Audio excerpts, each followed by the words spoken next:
Okay, welcome back. Okay, I had to file these gaps open a little bit because the paint had indeed narrowed those gaps.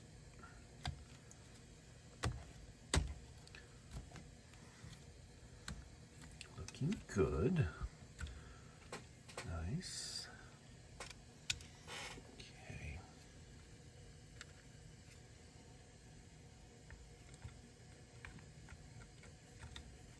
Is there anything that...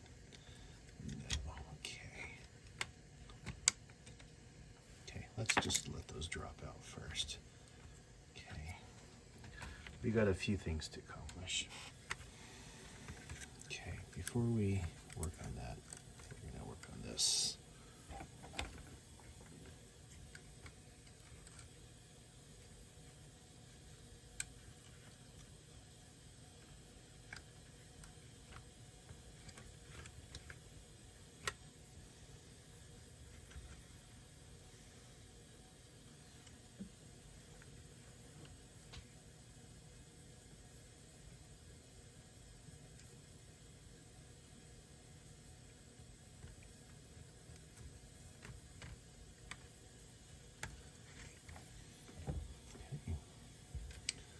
And I think that's about everything. I can probably press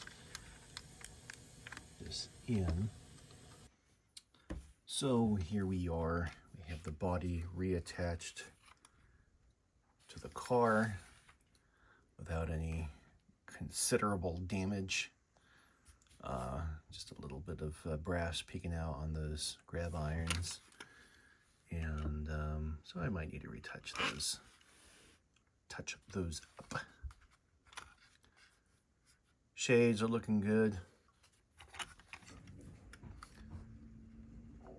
I took those two out because, you know, not everyone has them open all the way. But, you know, down. I should leave it like that. Looks like a weather experiment. Next thing to do here is to solder these leads back into the card with the incandescent bulb. So let's give it a try.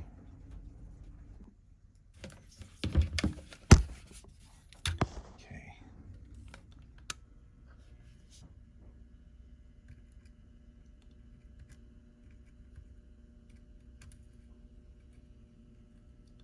Now there is a hole in the card where the lead goes up through the hole and is soldered. Now, if I wanted to do this correctly, I would take a solder remover or soldering wick, remove that old solder, run the wire through the hole, clean the hole first, run the wire through the hole, and then solder back in. But I'm not going to do that.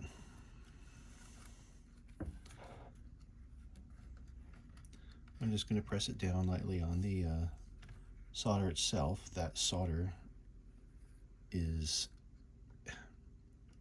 will hold a current. So I'm just going to hold this on here, and sorry about that.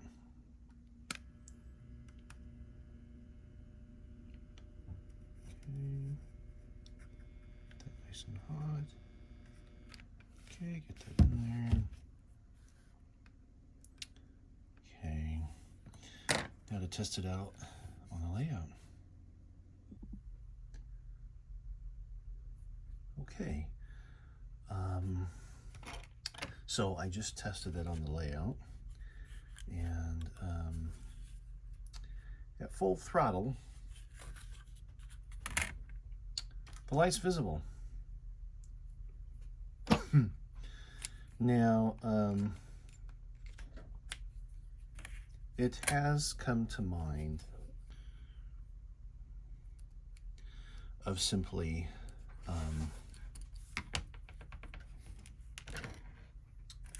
replacing the incandescent bulb with an LED.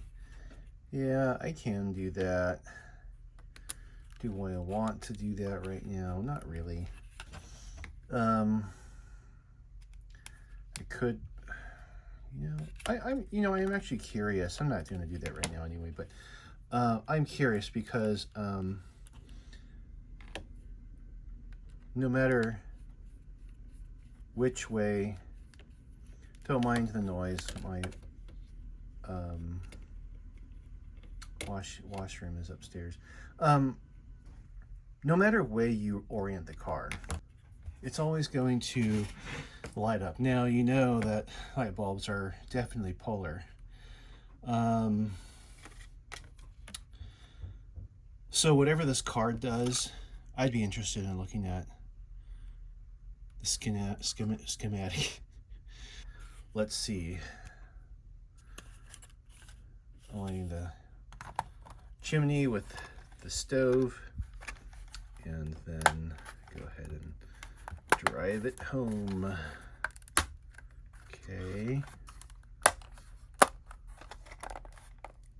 Okay. Okay. So, what you think?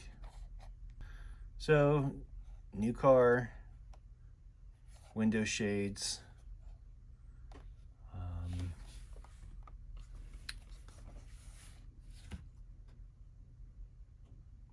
I like that. I like that. And, it doesn't seem off, the difference between the grab irons and the vestibule brass work here. Put a new coupler on that. And what's this up here? What do we got up here? Oh, that's just a piece of chipped window there. And maybe I did that. Or the guy who painted it did. So it's looking pretty good. Yeah, what you think? Not bad for a $12 car.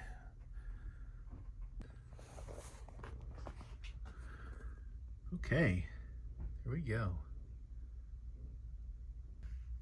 Let's check out the interior. Can we get in here? Oh, there we go.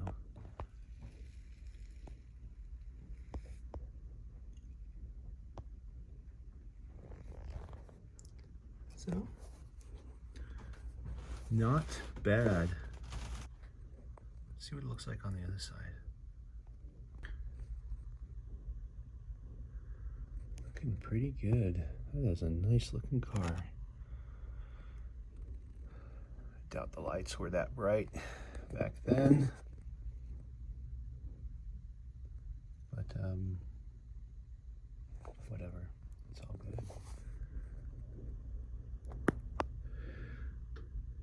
Turn it down a little bit. That's probably a little bit more accurate for what it was in the 1800s. But throttle up,